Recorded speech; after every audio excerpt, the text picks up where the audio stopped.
And from the comfort of her home, we have Monica Moehring on Harrowings podcast, and I'm really grateful for her being a guest. We have met in person once on One time, yep. November 9th, 2019, and I don't know exactly how I managed to do it, but I managed to find you out on the net somehow because Yeah. I was, It's funny. Yeah, it's funny how that happens these days because, it and probably suggested me as a friend. you weren't creeped out enough to block me, Right. which could be a good idea. I don't know. We'll find out.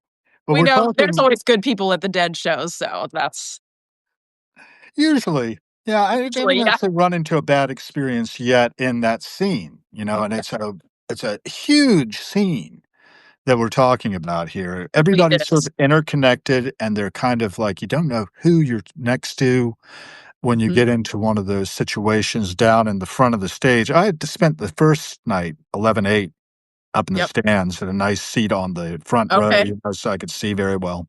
Yep. But I decided that second night I got to try at least get out there. Yeah. And I spent most of I think during the second set, I moved up into the stands and found my buddy Lance Pedigo. Lance and I go way back, and we're gonna Okay. be if he's not out playing with a Baroque orchestra in North Carolina, we may be marching again together in the Fife and Drum Corps in Colonial Williamsburg. The Oh, alumni cool. will lead the Christmas parade. There you And go.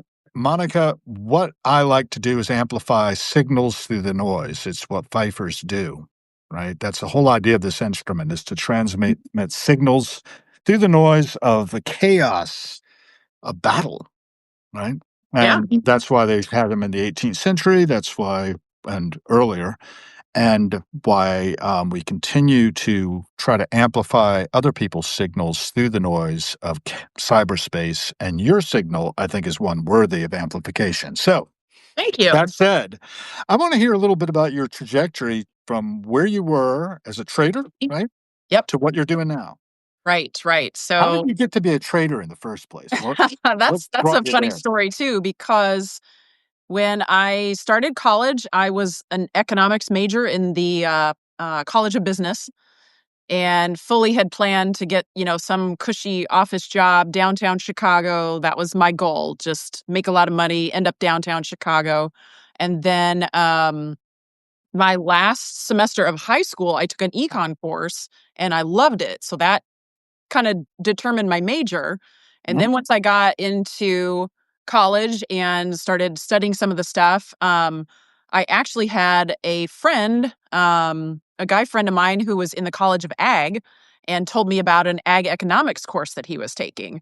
And I thought, gosh, that sounds really interesting, because I kind of have a farming background. My grandfather lived on a farm, my uncle farmed, my dad sold chemicals. So that was kind of in my my Your DNA. lineage. Yeah, Yeah. my DNA. So I took an ag econ course in college and I loved it. And the professor was like, here's the different type of jobs that you could take, having an ag econ degree. So I mostly focused my job search on the College of Ag and not the College of Business. I wasn't even a part of the College of Ag, but it just sounded interesting to me, trading commodities and corn and beans. And I wasn't really clear on how all that worked, but I was interested enough. And then I got an ag econ job out of college. I actually worked for a small country elevator in like north central Illinois, Uh-huh. right along the Illinois River. I did that for, let's see, 2.5 years. Mhm. And so I was actually calling farmers to buy the physical commodity and have them deliver it to our elevator. So that was my job, was to connect with the local farmers and try and buy the grain. And after I got through that, and I knew that I wanted to be more like the paper trading side of it, like with the board of trade and stuff like that. So Mm. um, I literally just did a Google search. A friend of mine from college needed a roommate, and she was in the Chicago area. And so I Googled companies like ag companies in that area, and I found the company called Allendale, which I used to work for. Uh-huh. And they were right there in like the north suburbs of Chicago. I really didn't know what a commodities broker was, but that's what I applied for because it was in the ag industry. And immediately they called me. They said, "Oh, you have the perfect background for this job. We'd love to Yeah. meet you." And I was kind of taken aback, like, "Oh, okay, sure." I didn't think anything of it, and I met with a lady there and she kind of told me, what it was more about the paper trading side of things and not actually buying the physical grain, but just helping farmers manage their risk in the markets. And yeah, it just kind of went from there. It just, for whatever reason, I was like, sure, let's try it for a year, see what happens. I knew I had a friend that I could live with. She needed a roommate. And then I ended up being with Allendale for over 20 years. Wow. So Yeah. you were with Alan Dale when I met you then in Yes. 2019 still? Yeah. Yep. But you've transformed yourself since I then. have. In I've fact, done you a were on complete the 180. way of transforming yourself with something called iFast. I found that on the net, and they've got a little Yes. they have a YouTube video of you doing your first chin-ups? Oh, probably, yeah. I found that too. So Probably, this is yeah. There's interesting. So some. tell me more.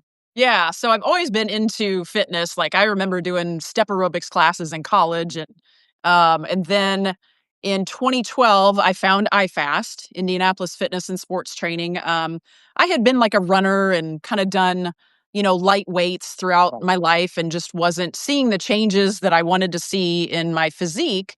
So I found a Groupon for a boot camp class, which was different than anything I'd done at the time at iFast. So I did that in 2012. Absolutely loved it.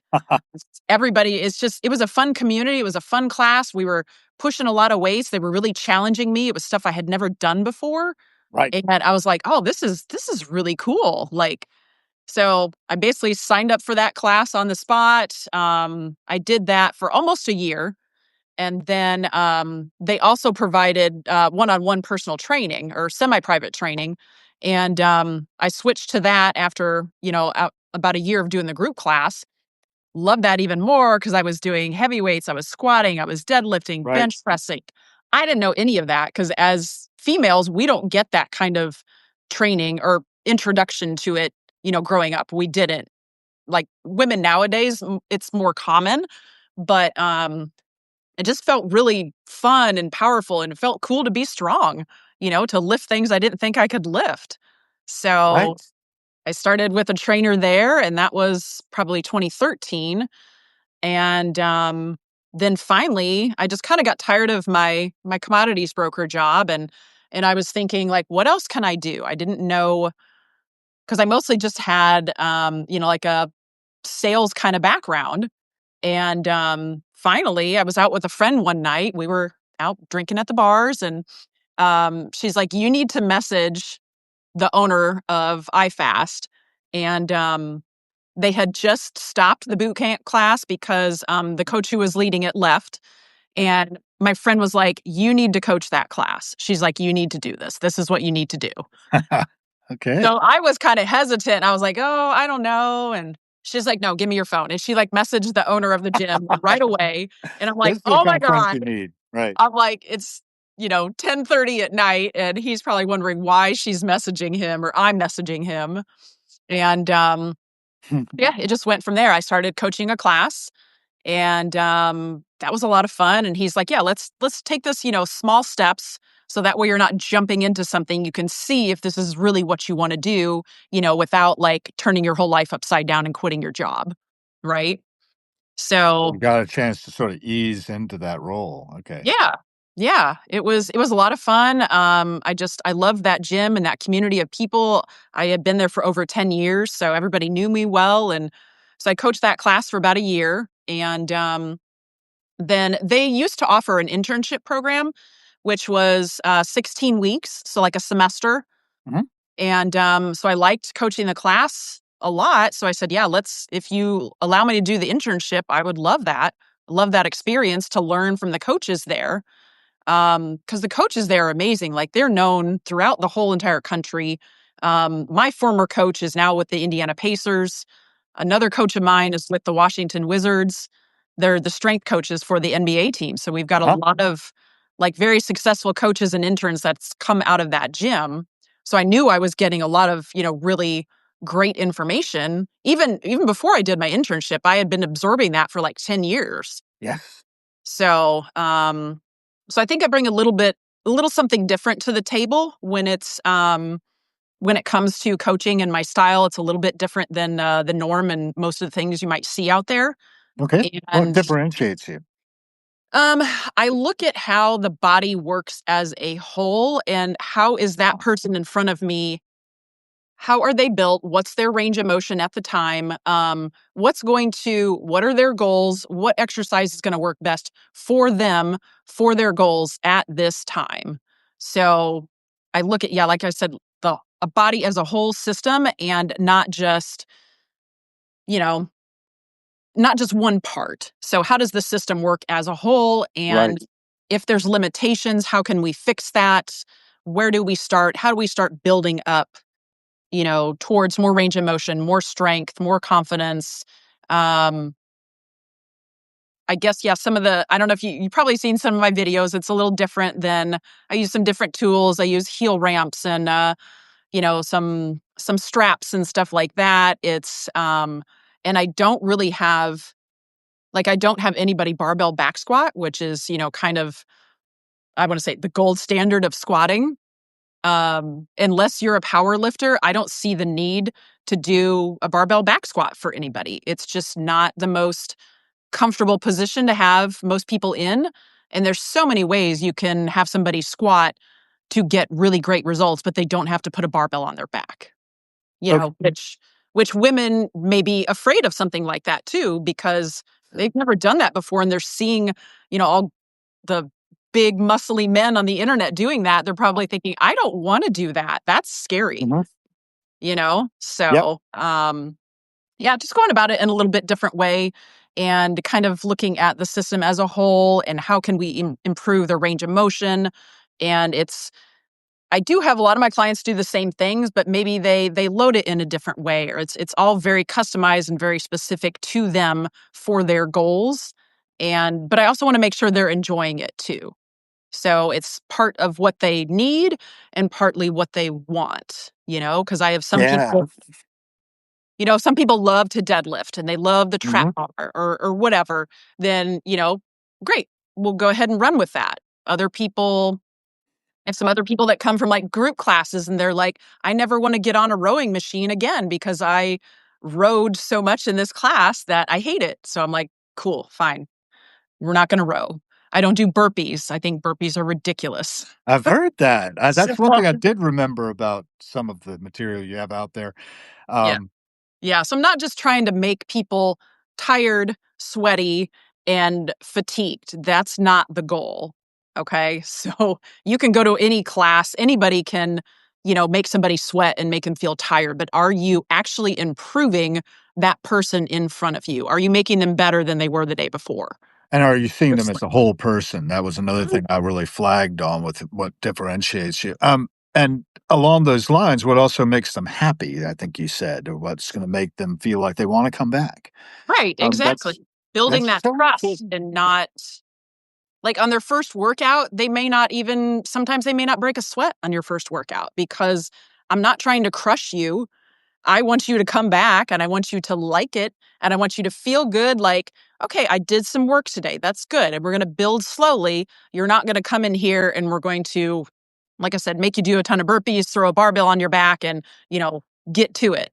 Yeah, it's not gonna we're not Yeah. gonna hurt you, we're not gonna beat you up, Yeah. kind of thing, and I think that it does keep a lot of us from really working to become our best selves, and one of the things I think that is really true, I mean, a lot of people are going to Ozempic and things for weight loss, whereas what you're talking about is really that we need that resistance, we need that lifting, and lift Yep. heavy is, I think, Yeah. one of your messages as well. Yeah, Don't definitely just keep on the lifting heavy, and I think that can kinda get misconstrued again because 'cause you're seeing, all the big muscly guys out there, and even if you watch what I do, I lift pretty heavy, but it's once again comes back to that individual person. What's heavy for you? Not right. what whoever's doing on Instagram. What's heavy for you? What feels heavy for you? And that's part of the process is teaching people to maybe lift a little bit heavier than they thought they could. Because a lot of people think they're pushing themselves, but you can tell if you're not, out of breath at the end of the set or, making one of those kind of ugly lifting faces, you probably still have more in the tank. So that's where I'm Gotcha. pushing people to find your limits, because a lot of people that work out by themselves or maybe just how they worked out in the past, just honestly, most women don't push themselves hard enough. Yeah, that's probably true of women. It's So probably true of most men, many men in any case. mhm, I'm trying to avoid the word most with myself lately. I will say many instead because I don't really know. I think right. Yeah. several, Quite a but few. but what I Yeah. did during the pandemic, I found myself working from home, working in a situation in which I had my body twisted quite a bit, and I started getting a lot of problems in the lower right hip and back, lower back. So I hired a full-time trainer. He's also part of the jam band scene and the bluegrass scene, and she was looking to do things for musicians in particular, and a lot of commonality between what you're talking about and what she was talking about. Her name is Yeah. Lisa Joy Glassman. I don't know Yep. if I ever connected you two, but I think I may have tried once or twice to make sure that you all were aware of each other's existences. Anyway, Yeah. Yeah. No, I love um, it. I don't know what she's doing now. Actually, was falling out of touch. We were going to start a podcast outside of Substack at one point, but then it didn't really fly. I just went on Substack and started doing Harrowings, and we talked about farming. That background. You Yep. said you had a background in farming when you were younger, for Yeah. family, My or grandfather somebody you lived on a know. farm. So, Yeah, every time we would go visit grandma and grandpa, it was on a farm in central Illinois. right. What did he And farm? what's that? What did he farm? Oh, corn and beans. Okay, what And kind then of beans? my uncle had some livestock. I remember that Okay. he had pigs, and my dad sold like farm chemicals, that you spray on the crops after they're in the field. Um, so yeah, that whole side of my dad's family, well, and my mom's too, because my mom and dad met at in a really small town. They were high school sweethearts, and so they were from the same area. So we both had like both sides of my family have the farming background. So I was very familiar with that. And then like I grew up in Bloomington, Illinois. So that was Okay. a small town right outside of there. That was again about 500 people, and Mhm. went to high school in Normal, Illinois, and then went to school at University of Illinois in Champaign. And got And your email account, right? got my In very first email. Champaign, I've been there. Actually, a friend of mine got her PhD in Italian out there. Oh, nice. Okay. Yeah, I ended up driving back and forth, and went through Indianapolis. That's where you are now, right? Yep. I'm in Indianapolis currently. And it just looked to me like somebody dropped a city in a cornfield. Yeah. Pretty much with a racetrack on the side. Right. Oh, we Yeah. just zoomed through on whatever was that I-80 through there? No, I-70 or 74 I-70. goes through. Yeah. I think it was 70 we went through on that coming up from Pittsburgh. Mhm. Back and forth because I was in graduate school in Pittsburgh exactly when you were in Champaign. So I probably actually was really proximally close then Maybe. too, Yeah. Oh, that's um, wild. on the campus. Anyhow, getting back to farming, my grandfather was a farmer as well in North Carolina, and the Nice. area that was drained swampland. We were on. My mother grew up on the Moccasin Canal, and they tore down the old home place, which probably been in the family in generations. I don't know when that originally was built.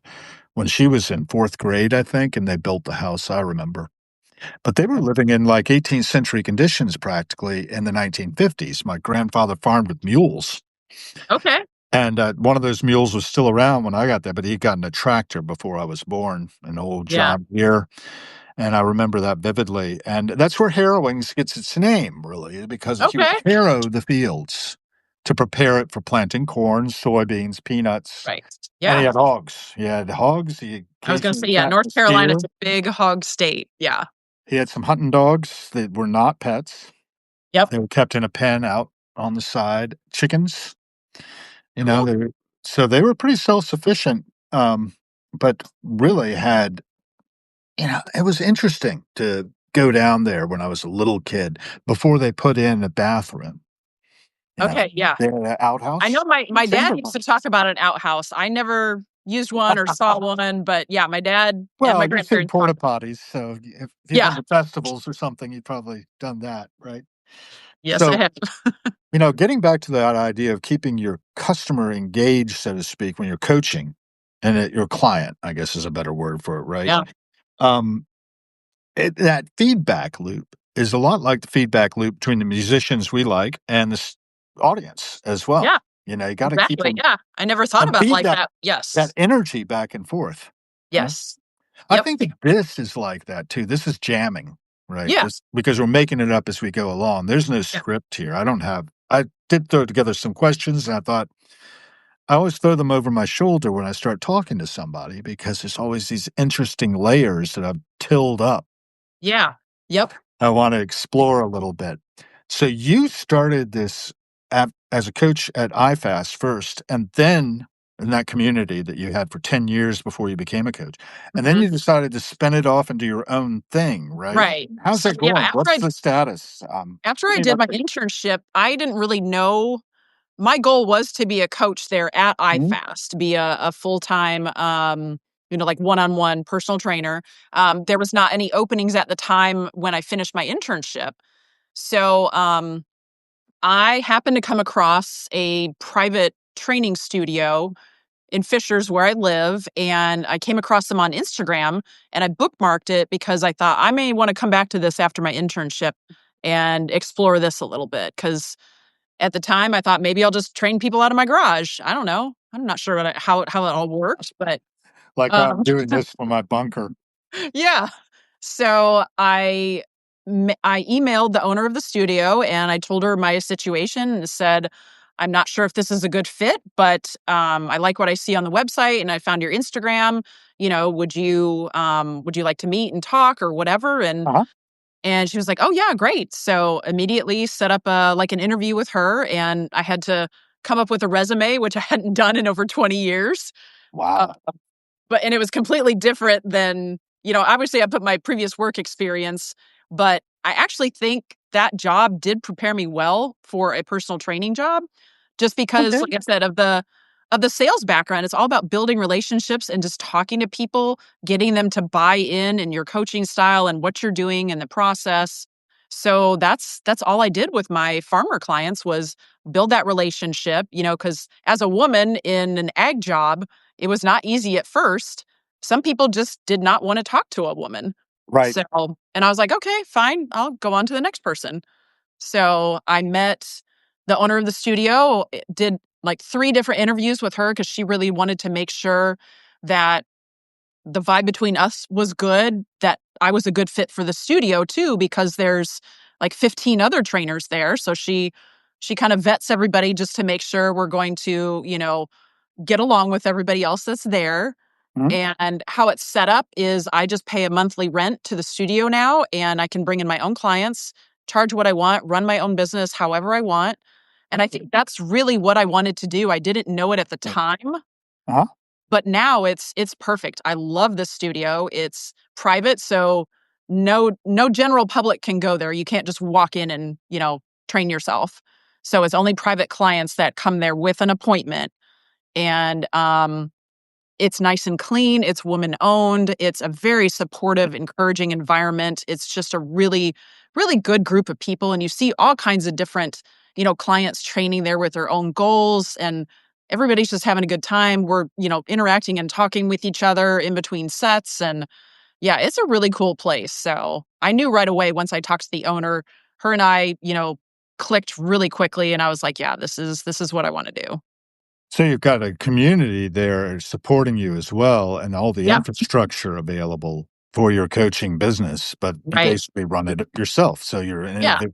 That's really, really a nice model. It And is because you've got other coaches there.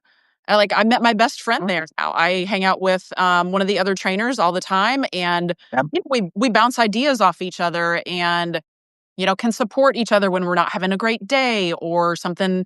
Maybe we have a question on, a client has a certain problem. Maybe this other trainer over here, kinda has a specialty in that, like, 'cause each one like, I specialize in women over 40 with building strength and weight loss, but everybody kinda has their own niche of clients, which is a little bit different than everybody else. Yeah. So, that's really cool to have all that knowledge there and to bounce ideas and stuff off of everybody. So, it's a really good place. Let's talk about that niche you've got and Sure. the whole ethos behind it, because I Yeah. think there is one, if I'm not mistaken. Yeah. I think and the reason why I went with that is just because of the journey that I've had Uh-huh. as far as finding strength training, understanding what it is and what it can do for you, because people that are my age and older, like I said, did not get exposure to that growing up. Young girls now today get a little bit more of that, and there's travel sports and all that kind of stuff. But anybody who's over a certain age probably never set foot in a weight room or, did any barbell work or anything like that. I know I didn't. So Mhm. I just I can imagine how cool it would have been to have found that 20 years before I did. Because I didn't start lifting heavy until I was 37 and I'm currently 50. So it completely changed the way my body looked, the way I feel, my confidence, just every area of my life. And it completely changed my life, really. So that's how that's why I'm so passionate about it, because I know what it's done for me.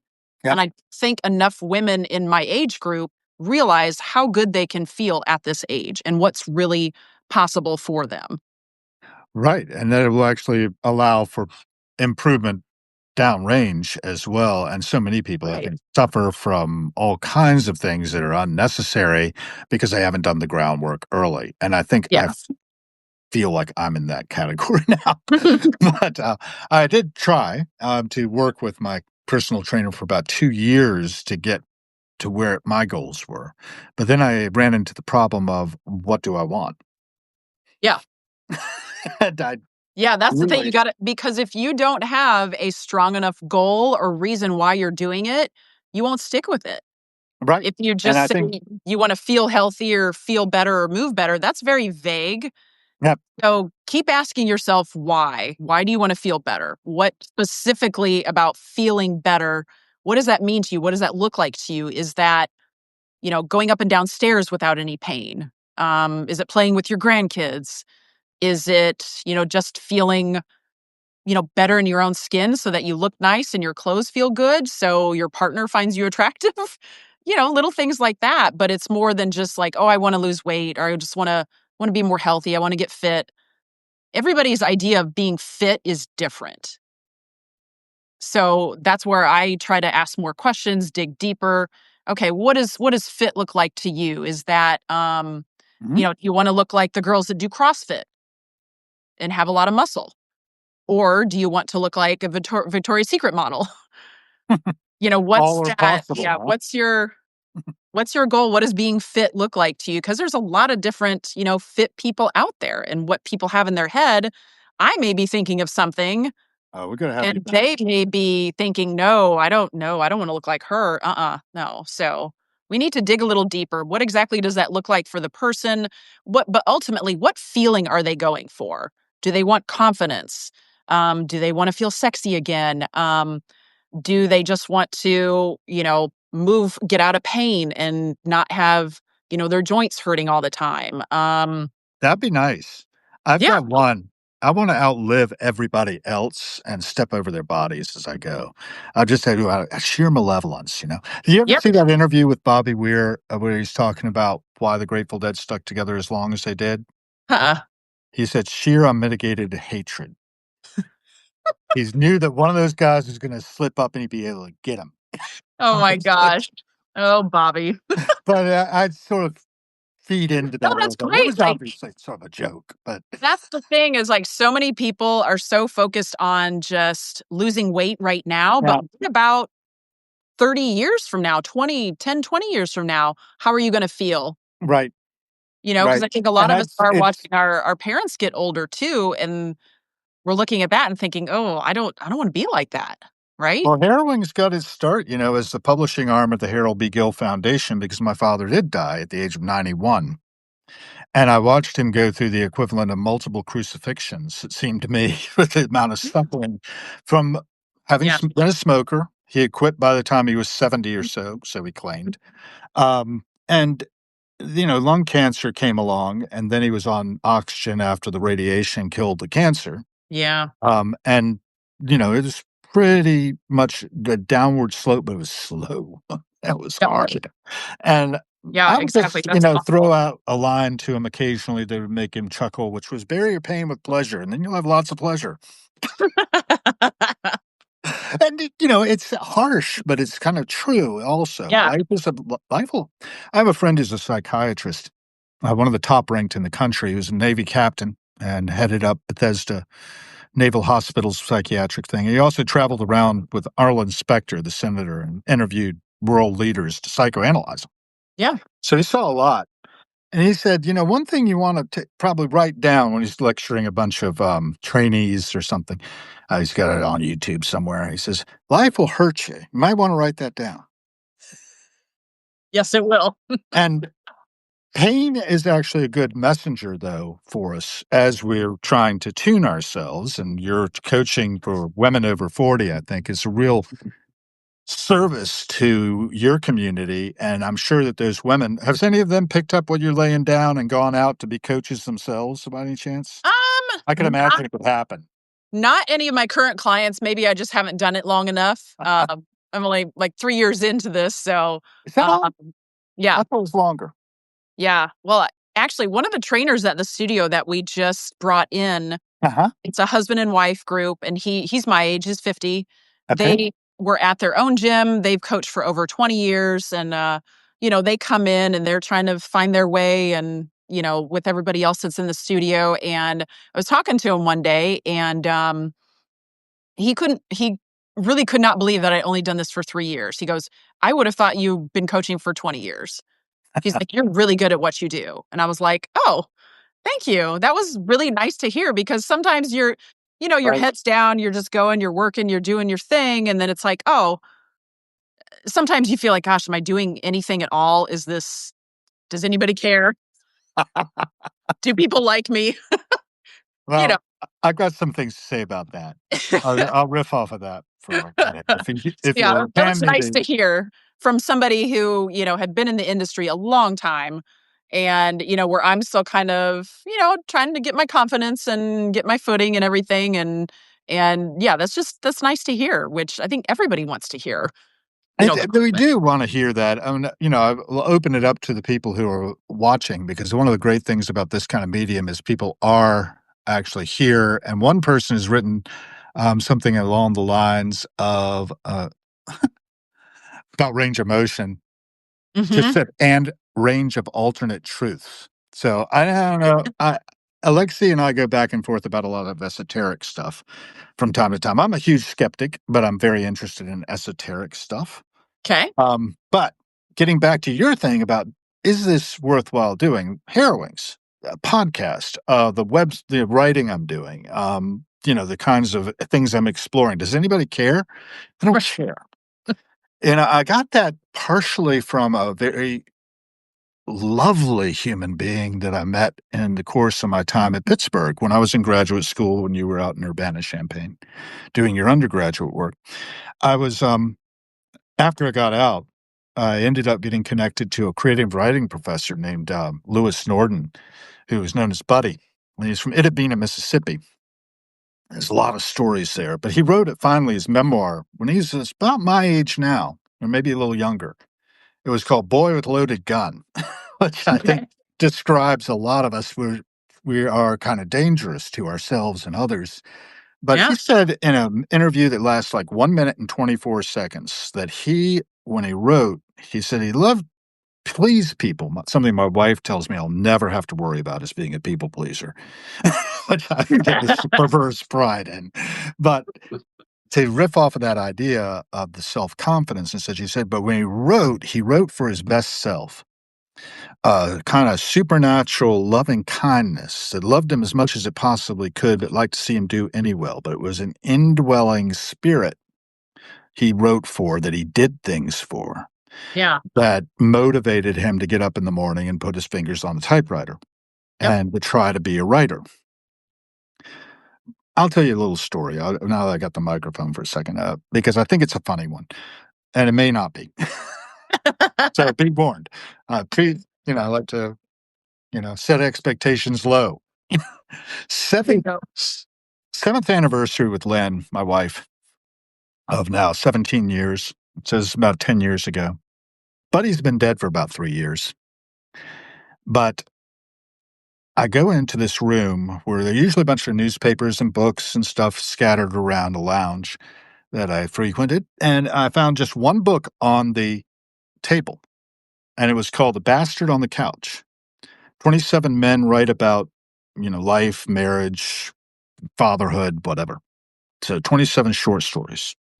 I Okay. throw it open and it falls open to a story called Quality Time Keeps Love Fresh. And it was written by Lewis Norton.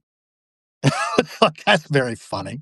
Then I start reading it. It's hysterical. If you like this kind of thing, it's a story of an alcoholic husband who's trying to be a writer, testing his wife's patience, going to an after party, getting himself in all kinds of trouble, being driven around by the cops, ending up befriending the cops who let him off after instead of taking him to jail as they probably should have, Yeah. and intervening in his life.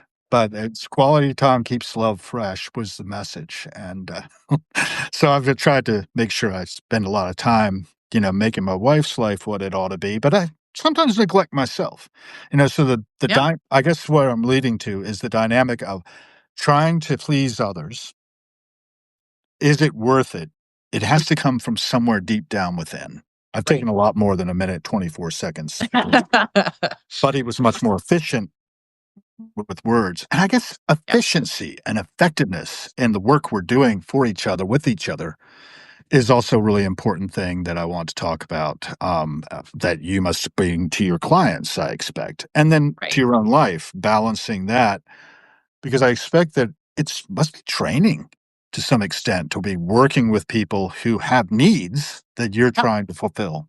Maybe Right. take that and riff Right. off of that, Yeah. Yeah, or wherever you want exactly. to go. Yeah. Because yeah, the job is very physical, so I have to find that balance of, just what does my schedule look like so I can still have time for myself. So I'm still getting my workouts in, but I'm still, giving the best of myself to my clients when I'm with them. So yeah, I think I've learned a lot in these 3 years and just kind of Mhm. figuring all of those things out. And because when I started, I was like, I didn't know. I took any and every client, didn't matter the time of day, what day it was. I took anything and everything and just kind of tried everything to see what worked for me, because my business doesn't look the same as, the others in the studio. Some people only do mornings, some people do mornings and evenings, some people train, in the middle of the day. So it's, yeah, not trying to I have been working on not, the people pleasing tendencies in me, which that does run deep, but also, I can't say yes to everything just because it is my own business. I do have to have those boundaries. And so the first things I did was I said, okay, I'm going to stop training clients at noon on Friday. And that's going to be the end of my day. So I'll do Monday, Tuesday, Thursday, full days, Friday's a half day. But I also train clients in the morning on Saturday. So that's another kind of half day.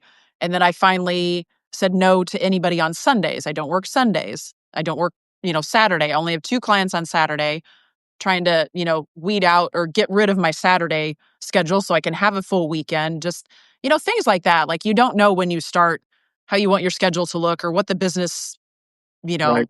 what's best for you, which in mine's, maybe I don't have as much stamina as somebody who's 25 and just starting out and can have a different type of schedule in life than I do. Right. But yeah, Oh my God.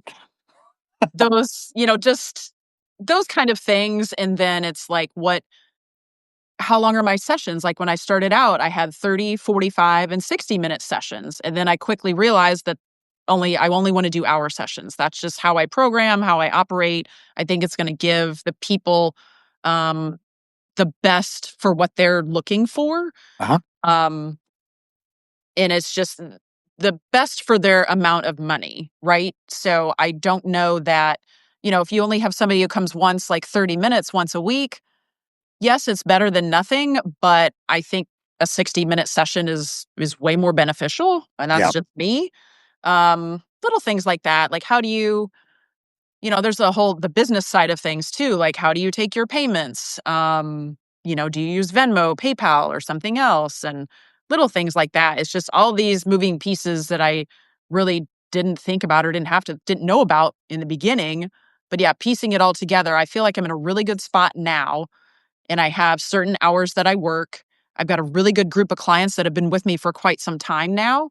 And in the beginning, I had a lot of turnover the first like year and a half, maybe 2 years. And now this full year of 2025 has been really good with a good group of clients. They've stayed, and most of them are referrals. I was actually talking about that with a That's client this cool. morning, Yeah. which referrals are the best because they already know this person that trusts you. And so they're already open to the idea because so and so is already going to see you. So that's some of my best, clients now, which I never thought. I don't know why I never thought that would be the case, but I do some networking groups and stuff like that. I've tried, like an ad in like a local magazine. There's all these other different things you can try, social media, obviously, to get your name out there. And I think that's been helpful too, because if somebody, on like a local Facebook group for like fishers here where I live, if they're looking for a personal trainer and I can comment on the post and then they'll, what they're probably doing is, stalking my page to see who is this person? What does she do? And I try to make it look professional. It's got, tips and workout videos and all kinds of stuff. You can basically see what kind of person I am, what kind of trainer I am Oh, you based should put on that in my the social media. messages. So Yeah. put your link in the messages if you can. Or maybe we'll just put it in after the fact. We did get a So, comment here, which is an interesting riff here, I think. Compulsive elimination of imperfection amounts to an eradication of that which makes us human. Do you have a yeah. response to that? I don't.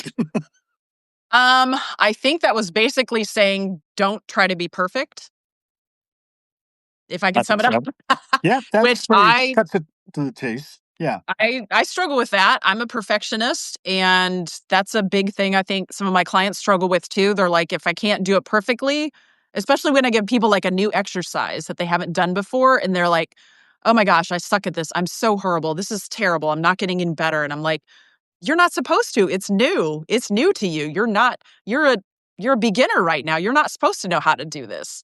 If I just gave you something that was easy that I know you could do, that's not what you're paying me for. You're paying me to help you reach your goals and to change and get stronger and get better, not stay the same, unless you just want to come and hang out and chat with me and not ever, push weights and just kind of go through the motions. Now, I do that sometimes with my vocal coach. I decided to hire a singing coach, and right Okay. after my father died, to sort of work out the grief. We started Yeah. with King Crimson's Epitaph. Do you know King Crimson by any chance? I've heard of them. Okay, well, dig in. Um, Rich stuff, but different. I don't know. It's kind of an interesting blend. Grateful Dead interest with King Crimson because King Crimson's British. They're very precise. Robert Fripp, who leads them, is a kind of a philosopher character too. Okay. He's 1969. He started the band, and he sees it as King Crimson is an entity that inhabits the band. Okay. You know? And it's kind of along the lines of what Phil used to talk about blessing, blending, and meshing. Together, which is a Theodore Sturgeon idea out of the More Than Human sci-fi story. I don't know if you've ever dug into all that stuff, but I like to dig in, I like to go deep on Yeah. harrow this stuff up, and There you do you go. see Phil behind me, by the way? I do. Yep. Do you know that picture? I'm not gonna bring it up too close. Think I've seen it. It's the It's one where he's definitely. standing by the piece of graffiti that sort of clued him and Jill into the fact that Terrapin Crossroads probably should go there. It's a skull, kind of seal your face kind of thing. It Yeah. says, Yeah. "Buckle up, kids," which I Nice. like. It's gotta, Yeah. pay for your ticket, go for the ride. Right. Exactly. Yeah. And that's what happens on Harrowings all the time. I'm going from one thing to the next. And the idea of Robert Fripp's was discipline, right? That was the album he came back with after breaking King Crimson up in like 1974 or 70 thereabouts, right? To go into Shelburne House and study with J.G. Bennett, John Godolphin Bennett, who was a follower of Gurdjieff. Are you familiar with the Gurdjieff work by any chance? No. Huh. Lots there. Okay. Um, swing around, look at my books. Do I have it? Yes, I do. It's gotten kind of torn up. It got fell down, but this is Oh G.I. wow. Gurdjieff's. Okay. book called Beelzebub's Tales to His Grandson, which is basically will screen people out from following Gurdjieff. But if you try to get into that, it will screen you out by basically boring you to death. Um, but, philosophy is really near and dear to my heart. And Yeah. rationalization is something I engage in way too much. And I think a lot of us do. I love the fact that you're focused on a niche of women over 40 because I think that one of the problems, and I'm going to go out on a limb here and maybe offend some people, but that's what I do. It's one of the things I do. Um, I think women become invisible after a certain age in our society, and it's wrong. Yep. We really need to take care of ourselves through all stages of our lives and value each other through all stages Yeah. of our lives in our diversity. Yep. Um, that was a big thing I was talking about with Rachel Casey Miller a little bit ago. She's over in London and she's a product manager for Reddit.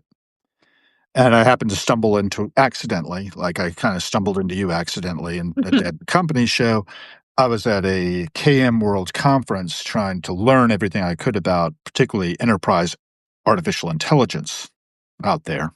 And I learned a lot. And I went to her thing randomly. And one of the things she was talking about is putting your good where it'll do the most.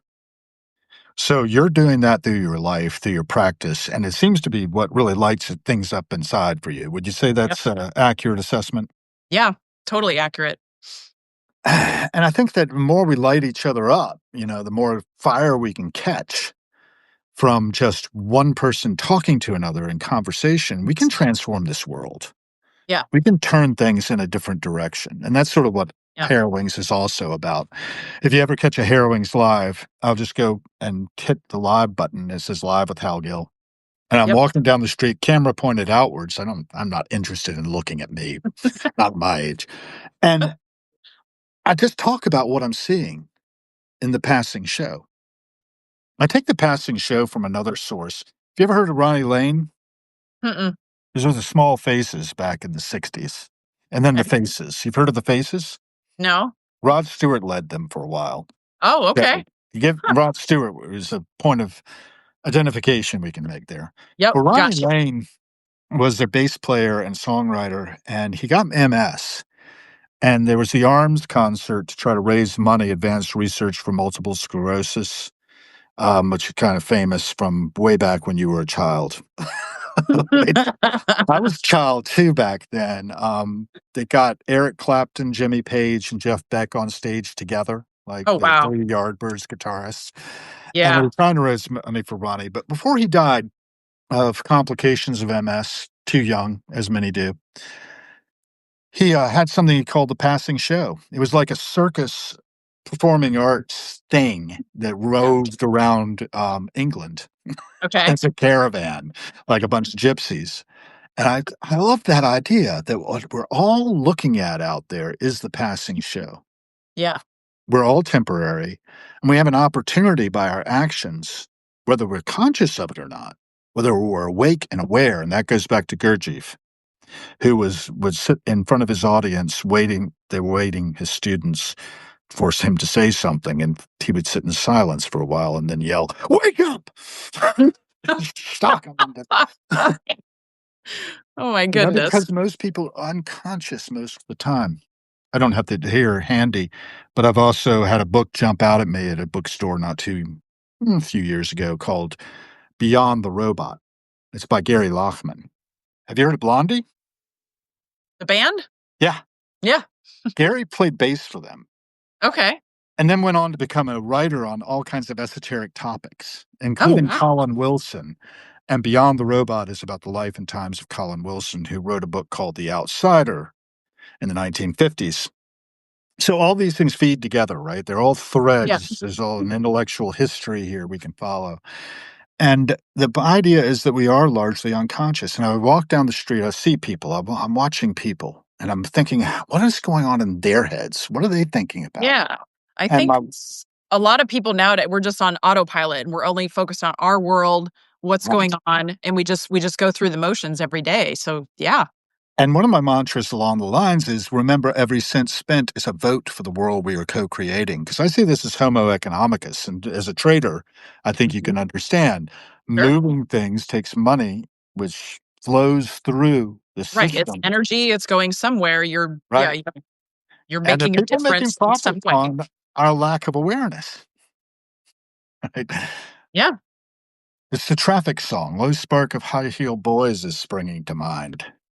You know that line? And the man in the suit Oh, no. bought a new house on the profit he's made from your dreams. Okay. Yeah. So I have a dream here with Substack. I Yeah. want people to subscribe to you, for instance. Give Monica a paid subscription. Are you set up to take paid subscriptions No. yet? No. Okay, well, pledge. I'm still free and clear. Well, you can pledge to Monica, though, and then Monica could take that and do something good with it. Yeah. Right. So I turned Jessica Alpha on that the other day. She's doing a Petpedia app, and she was not set up for it either, you know? But I had pledged so that if she ever did, a paid subscription would come to her. Yeah. I inspired her to do it. Nice. And then I noticed, hey, well, there went that money. And hopefully it's And going that's to do funny some because good to help her too. my Right. 2 best friends and I, we've talked about doing some sort of podcast with health and wellness and women and all that kind of stuff, Let me and be your host. yeah, I don't even know how I would do that, but I You're didn't doing know it how I would do now. What are you this, talking but about? yeah, I know there's so many ways to do that. It just feels like it's maybe because 'cause I'm old and technologically challenged with a lot of this stuff, I don't And know. this made it easy for me, right? I Yeah, was this was old and very easy, so yes. I I was old and technologically challenged, and Lisa Joy Glassman and I were gonna do this thing we're gonna call amplified healing, you know, about, the kinds of things that she was interested in. We did a couple of interviews. We had, have you ever heard of the Wooten brothers? Victor Wooten and Company? Sounds familiar? Okay, well, Victor Wooten is one of the best bassists in the world. So if you Okay. don't know about Victor, you should know about him. And he grew up actually, they first were in California. They opened for War when Victor was 2. I think, or 5 or something like that. Really Okay. insanely young, the Wooten brothers did, and they became the country band at Busch Gardens, the old country. I don't know if you've ever been out here to Virginia, but we have an amusement park near where I live called Busch Gardens, Yeah.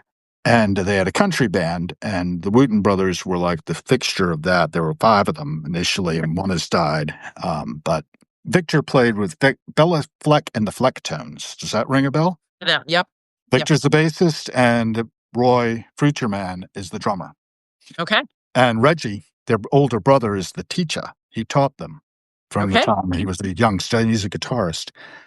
So we had Reggie on, and we interviewed him, but we have it in the can still. It's not actually out there. Reggie is a wild man. He's just got all these ideas. He's on fire with ideas about how the world is, and very esoteric too. Yeah, In addition to being a great guitarist, um, Joseph, their other brother, has a thing called imatteryoumatter.com, okay. in which he goes, basically it all matters. That's the name of his book, which is snippets of his wisdom he's culled over life. And he's for 30 years as a keyboard player for Steve Miller Band. Yeah, okay. So Joseph is known as the Hands of Soul. Reggie's the teacher. I forget what they nicknamed Victor. I don't know, but Victor's got a nature camp. You can go out, and so he's got these ethos, right? And Yeah, we're all trying to make a better world, a world we right. can participate in that will be healthy for our children and future Yep. generations. I have Yeah, no children, so basically that's what I'm hammering on anyway, yeah, because I'm looking at how my generation and the generation before me and the generation before that have really done a lot of damage. I like history, as I've yeah, talked about, yep. and I like primary documentation. So when I go down the street filming the passing show, a lot of times I'm thinking, this is what happened just before whatever's going to happen next, which is not likely to be good. And I'm going to try to survive it in my bunker here in DC, figuring I've Yeah, got the greatest amount of protection around me, of course. even though, we had the National Guard shooting recently. Yeah. That's right by where I pass every day driving Oh my around to gosh. work. And I walked right by it on my way to the John K. Furthermore fundraiser he does every year for Thanksgiving, because it was the day before Thanksgiving, right? That Yep, happened. yep. And John Kadlasick does this thing. every year to raise money for the DC Central Kitchen to feed other people. Yep. And so they're all out there trying to do the best we can with what we have. I Right. hope that my little aside here, taking the microphone so long, has had some resonance, but I feel like I'm going on and Yeah. on, which I often do. And I want to give you the last 5 minutes to talk about what really matters to you and what messages you'd like to really get across to people from this little podcast we're doing. Yeah. I think the biggest thing is just knowing if you're over 40, you don't have to feel like crap every day. Just because you're getting older doesn't mean it's all downhill and you don't have to live with the aches and pains and be on medication for all kinds of stuff. There's a simple solution and it's just move your body. Just move your body more. That's what most people need because movement and, decent food can solve so many of those problems. And I don't think people realize how good they can feel just because all your friends and neighbors or everybody else is talking about all of their ailments and problems. Just because it's common doesn't mean it's normal. There's so many people that are living with joint pain or whatever and on medications, and it doesn't have to be that way. And you can have your best years can still be in the future. They're not all in the past. So just knowing that you don't you don't have to live in pain or after you're 40, it's not, just overweight and out of shape for the rest of your life. And well, this is it. And just throwing in the towel. This is how it's going to be. And just basically, you don't have to settle for not feeling good in your own skin or just with aches and pains or just, you know, perimenopause, menopause, all that. That's just a different Yeah. phase of life. Mm. Just like when women go through having kids or, you know, there's so many different hormonal stages of women's lives. And the one that gets, like you said, we kind of, after 40, women feel like we disappear because, yeah, people forget about us because, yeah, we're old now and it doesn't matter. We've, got the kids. Maybe the kids are graduated college, they're out of the house or they're out of high school. And then it's just like, well, what do we do now? Like, this is a great phase of your life. You can, start lifting heavy weights, start eating better. You can feel great. You can have all kinds of goals. Like, I started a completely different career at 47 and now I'm 50. I've got a thriving personal coaching business. And so, yeah, it doesn't have to be downhill. Don't settle for a life of mediocrity, basically. There you go. I love that. I love that very much. And we did get a comment here. It says, we can change the narrative and create a better story for our kids, which I Yep. think was a good summary of my ramble. Yeah. And I have a niece who's 14 and yeah, I don't have any children, but part of the reason why I'm doing this as well is because of her too, because I want her to see me working out, see her mom, my sister working out and taking care of themselves and knowing, how to eat healthy and Yes. how to take care of yourself. And that just because you're a girl doesn't mean you can't do something. You can do anything you set your mind to and just not, making sure she knows that she's special, she's important, she can be strong, she can lift weights, and, she can do whatever she wants. So, because I guess I didn't have that growing up. So I just want the world to be a better place for her as she gets older. Because I know it's tough being a teenage girl these days. So It is tough. One of the great things about Substack is it's going to take this and push it out to YouTube. It'll split it up into clips as well, which will be available to both of us to put out there. Since you're cool. the co-host, you're an owner of this little live stream as well. Awesome. Feels like you want to edit anything out. I don't know how to do that. That's fine with me. It's all good. Put it all out there. It's gone and it's going.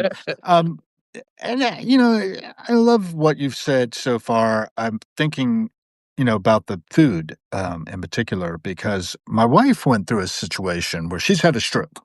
I think I may have mentioned that, Hmm. and she's paralyzed on the left side of her body since 42. And she used to go up and down in weight, going through diets, and she knows how to lose weight. And eventually she fell in with something that I thought I needed called foodaddicts.org.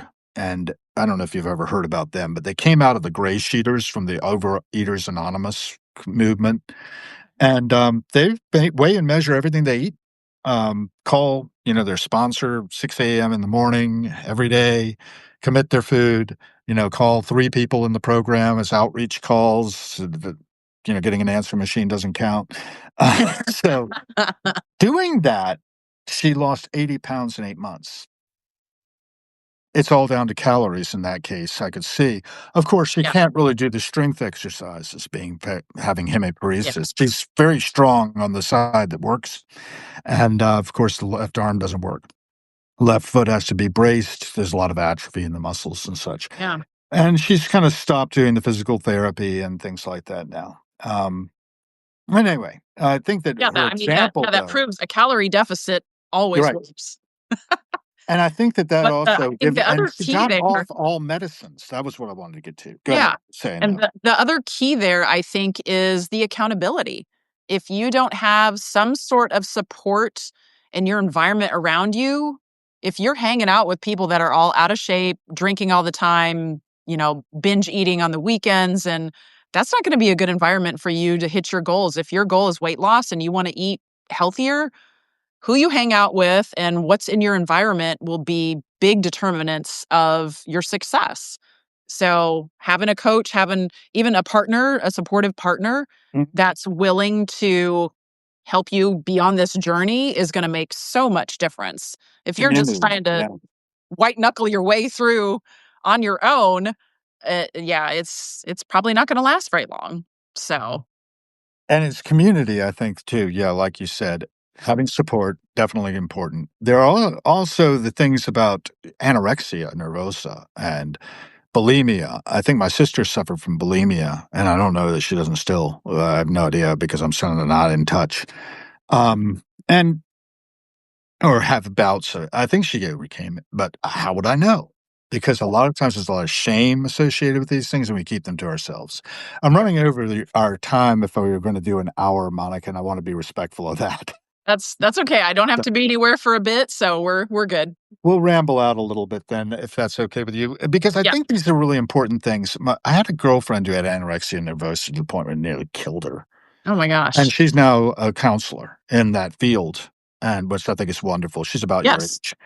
Um, Awesome. and yeah, it is just amazing. And yeah, I remember I'm in recovery myself from alcoholism. And my sponsor said to me, in fact, that's how I knew Buddy. He was my grand sponsor, sponsor of my sponsor, that is.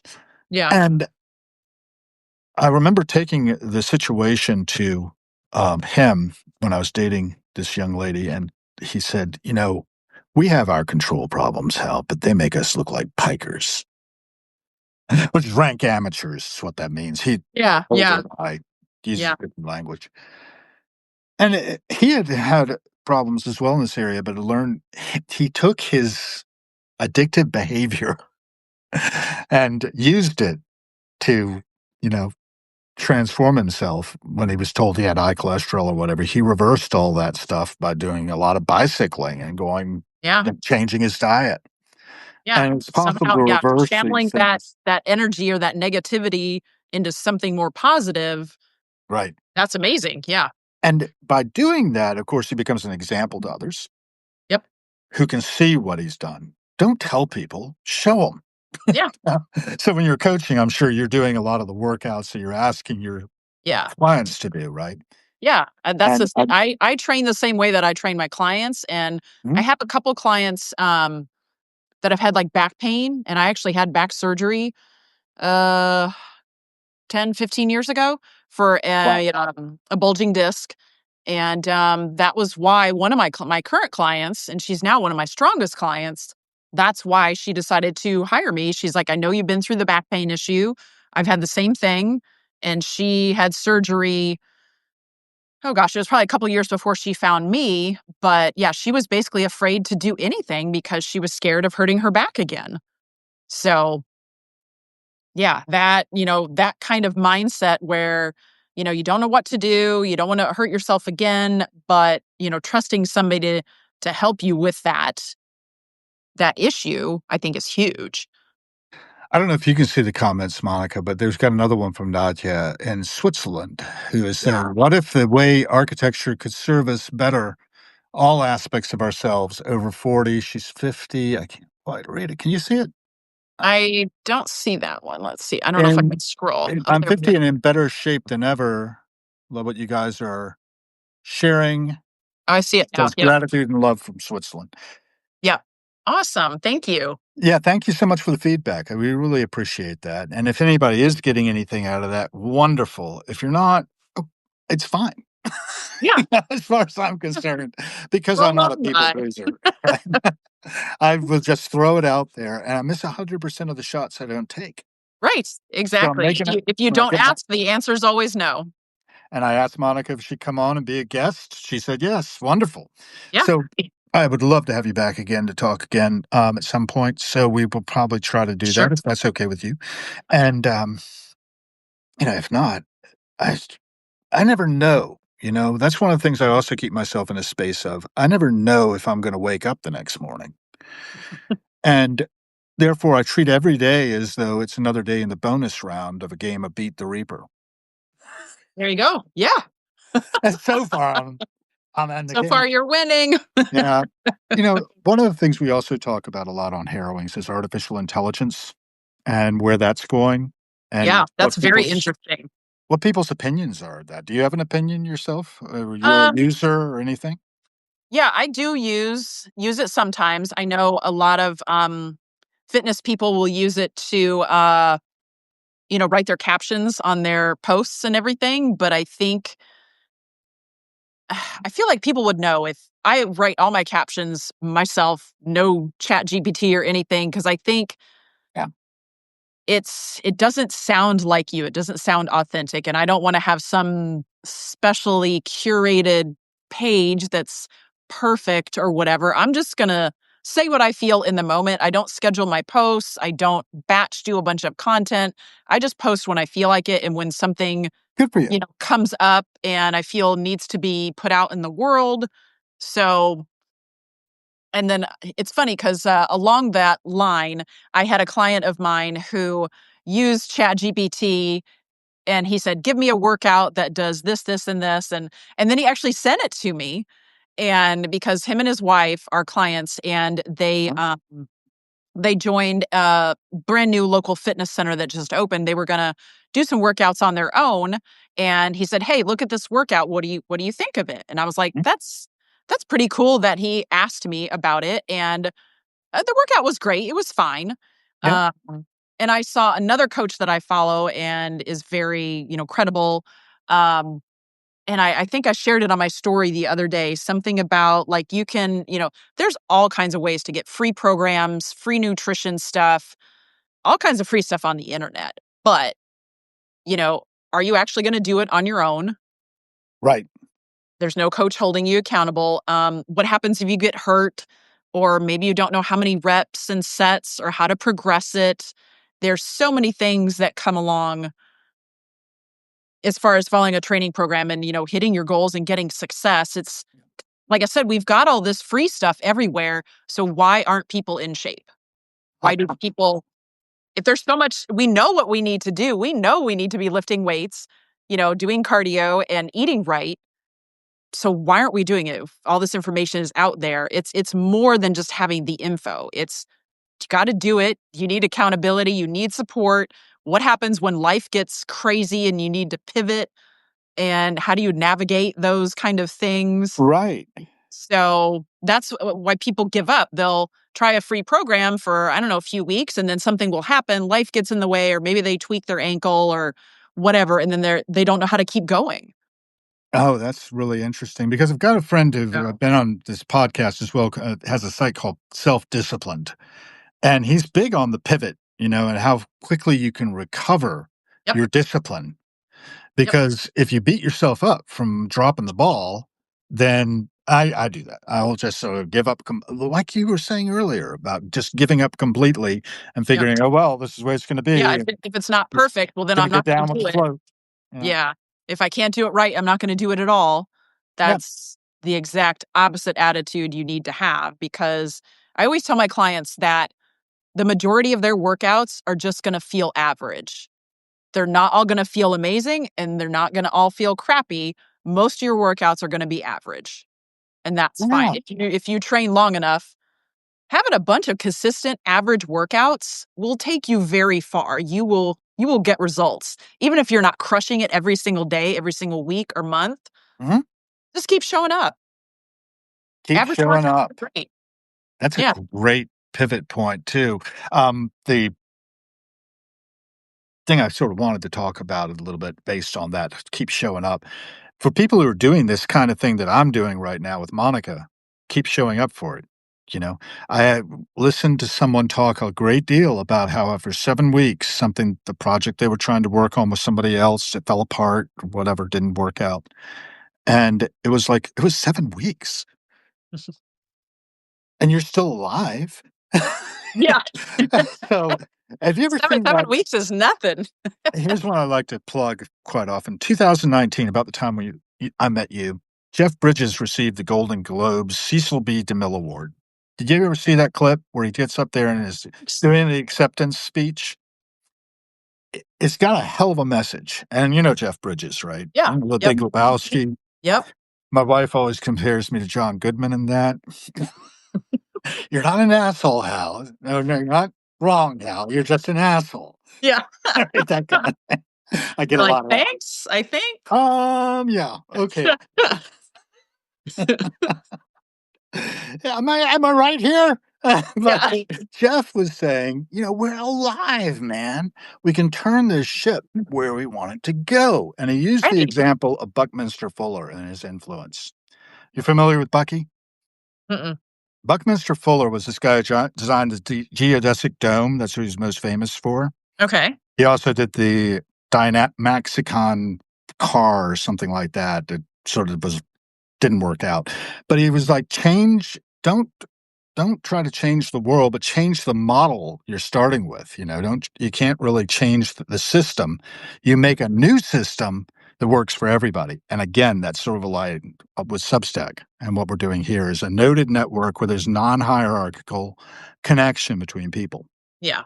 But Jeff was going on about how Bucky realized the analogy between these big ocean-going vessels had this huge rudder on them. It took a lot of energy to turn. Yeah. So the solution the engineers came up with was a trim tab, a little rudder on the big rudder that turned the big rudder, and then the big rudder turned the ship. Yeah. And he saw the connection of that to the individual in society, that we are all trim tabs. And then he went to the audience of everybody in the Golden Globes saying, Hag, you're it. Change this world and steer it towards health. That was 2019. And 6 years later, I'm hoping that people will start picking up what we're laying down there. Yeah. And make a community. We continue to build this community on Substack. We Right. continue to send those ripple effects out there. We were Yeah. talking a little bit about Wavy Gravy early on. I was telling you a little bit of my backstory. And, Yeah. his idea picked up from Ken Kesey of the Merry Pranksters of putting your good where it'll do the most. So all those things are coming to us through the streams of history. And there's a film, and I don't have it handy where I can see it exactly. So many things around me, like that book that you will be receiving soon, I hope, Yep. Rainbow Full of Sound. But Yes.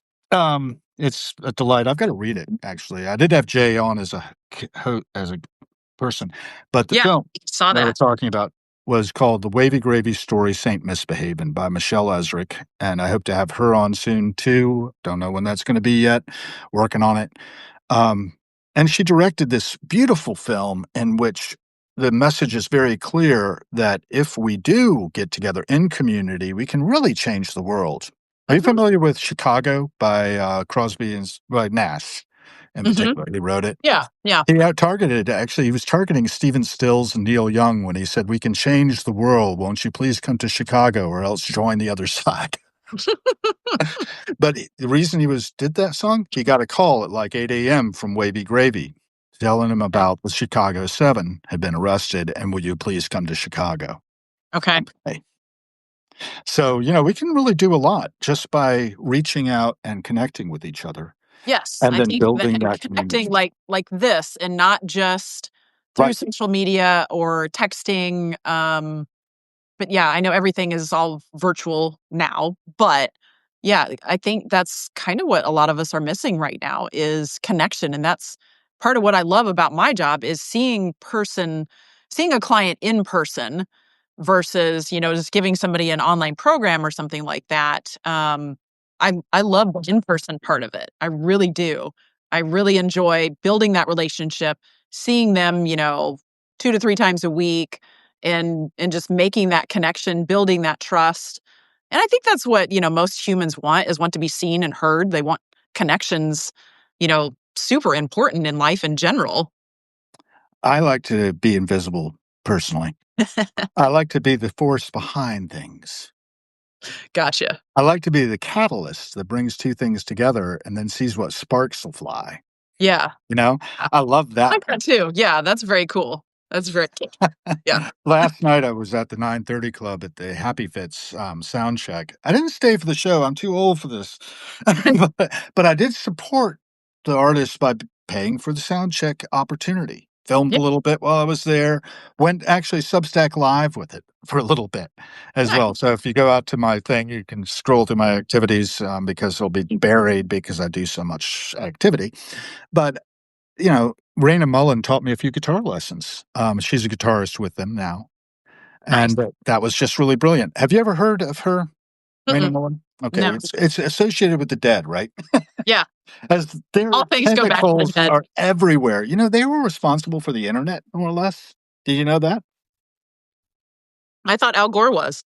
Oh, well, yes. Well, the Well. Have you ever heard of the Well? Mm-mm. Do you know David Gantz? Yeah. Okay, Grateful Dead Hour, right? Yep. Um, Whatever this other radio show is, I forget. Golden Road, something like that. Yeah. Anyway, Tales from the Golden Road. Tales Yep. from the Golden Road, right. Well, David Yep. and I are friends. And I had him on, and my vocal coach and I interviewed him. We sort of Cool. tag teamed him, so you can find that out there. But he Awesome. was wearing the Well T-shirt. You ever heard of the World? Oh God, now I'm going to forget that. But it's something like the Stewart Brand's tools for. I I forget what it was called now, but he made this catalog, the Whole Earth catalog. There, I got it. Okay. And then he made the Whole Earth Electric Link, WELL.com. It was one of the early bulletin boards, and the Deadheads Okay. took it over. David Gantz joined it in, I think he said 1985, and has been on the Well ever since. So he was wearing the Well, and it's still a text-based community Yeah. Yeah. of I people. remember that. And Yeah. I used to be a part of message boards. Like here you go. when I first got into John Mayer, he had a message board. It was a fan message board. And I guess it wasn't his, it was a fan created message board. But he would show up a lot of the times under some aliases. And yeah, that was back in, gosh, I started following him in 2003. But yeah, there was a whole message board community for him. So if, I don't know if anybody out there watching or listening knows about it. It was called My Stupid Mouth is one My of his stupid songs. mouth. Yeah. Yeah. It was Mm. great. I met so many fun people there. I don't know that I do still keep in touch with some of them today. Isn't that But amazing? Yeah. yeah, it's just wild. That's how it started out. There was no social media and any of this kind of stuff. No going live on Substack. Like we would meet up at certain times of the day in the evenings and chat on the message boards and post comments and yeah, it was fun. I was like, "Oh, this is cool. This is new and different." It is new and different. And one of the things that happened along those, I'm looking around for a book, but yeah, I got it. Ah, yay. Ah, Mother American Night. Okay. You'll recognize that line, perhaps. Mother, Mm, Mother no? American Night, here comes the light. Um, I'm drowning in you. Is Black that throated wind. Okay, I was gonna say, is that a Dead song? I still am not great on the lyrics, obviously. Black throated. Well, John Perry Barlow Oh, I love that song. is the lyricist who wrote the words for Bobby, right? Okay. After Hunter said, I can't deal with him, you take him. Because he changed the words on Sugar Magnolia, and you don't change Robert's words, Yeah. Anyway, Anyway, Boy. so Bobby and this guy and Bobby met at a school for bright but difficult children. Okay. Have you seen Bobby's the other one on Netflix? No. Uh-uh. It's a good documentary. If you can find it, you might enjoy it. Okay. But in it, John Perry Barlow figures as well and talks about how he got connected to Bobby. And this guy lived a Forrest Gumpish kind of life. You may see that he's in his cowboy regalia out there. He's Yep. in Wyoming. He's got the Barnon Ranch. That's where he's born. He goes to Wellesley College. He ends up falling in with Timothy Leary and company and Andy Warhol's factory, and you name it, he was there.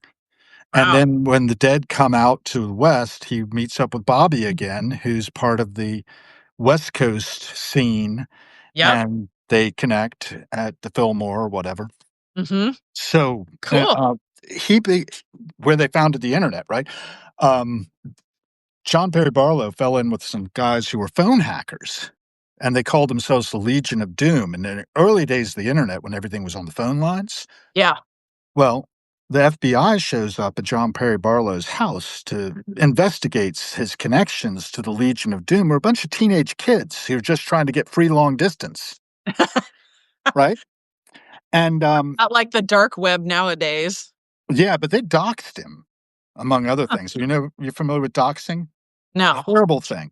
Basically, somebody finds your personal information and puts it out on the web. Okay. So Yeah. anybody can find you, Right. exposes you, like Yep. as a way of attacking you, Yep. basically, and putting you under threat. Well, Hacking. they Yeah. did that Hacking with your Facebook the account. Legion of Doom did that to John Perry Barlow to teach him a lesson, and he befriended them. And one thing led to another, and he founded the Electronic Frontiers Foundation, EFF.org, that still exists today, Okay. which is keeping the internet free and open for us, Nice. right? He was writing for Wired magazine. He transformed himself from a Grateful Dead lyricist and cattle rancher in Wyoming to being a internet guru. And he did a lot of TED Talks. But some of them are really great, like Love Forgives Everything. Jackie Onassis sent John F. Kennedy Jr. out to that ranch to straighten him out. Oh my gosh. So you see how embedded he was in our fabric. Yeah. He helped Dick Cheney get elected to the House of Representatives. Wow. That's So, wild. Yeah. you He's know, everywhere.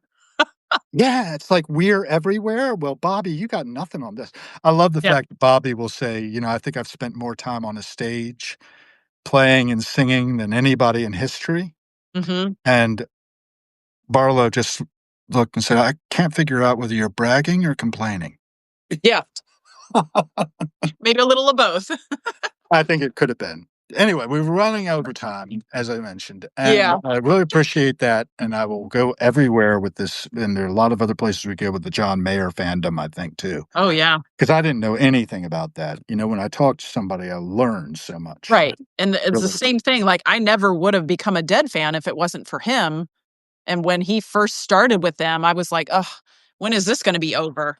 I But too, on the other side. I'm ashamed to say that now, but Don was his fault. Do you know that? yes, yes, it is his fault. Yep. And Yeah, that's I funny saw because him Don Was is coming here to Indy very soon, I think. Need to with check the on the Pan dates for Detroit that. Ensemble or what? Yep. Mhm. It's worth it. They were at the Ardmore Music Need to Hall. see if I it's a also saw school them night or here. not. You know, I s I went to see them over at the Hamilton Live, and I walked down there and I'm walking across Lafayette Square Park right by the White House, Yeah. and here comes Don. He's walking away from the Hamilton where I'm heading there, so I just, as I passed him, I sort of signaled, and he sort of looked at me, and I said, "It's that way." He laughed and punched me in the You're shoulder. lost, buddy. But it's no mistaking him. You cannot mistake him. Yeah. Yeah. No, I know, and yeah, it was his So that fault, and then a friend of mine, her brother was going to one of the very first Dead and Company shows. Well, not very first, but it was 2016, I think, was when I first saw them. that would Not be about right because 2015 is, 2015 was when their they Fare Thee started, Well yeah, concerts. and we sat on the lawn, and I was like, "All right, fine, I'll go check it out." I had 0 expectation of becoming a fan, and I just wanted to check it out and see what it was all about, and then I immediately fell in love with it. I was like, "Okay, now I need to be down front. I need to see this close up, and the rest is history now. So Yeah, I've gotta great go job. back and revisit the 11:9 show because I was like, it was fun, and, that I like the second half, I ended up just wandering around doing the drums in space, until I found Lance and we connect again. Mhm. Small world and, getting smaller all the time. I really do appreciate all your time, Monica. Thanks Yeah, again. thank you so much for having me on. This was a lot of fun. Happy to We'll do it wrap again it up. sometime. Yeah. Yeah, we'll wrap it up here, and I'll hit the end button, and that will disconnect us, I believe. I'll then hit the, thing that files it, and you should see something about that. If you don't, hit me up on the chat. Cool. No problem. All right. Thank Very you. good. Take care. See ya. End.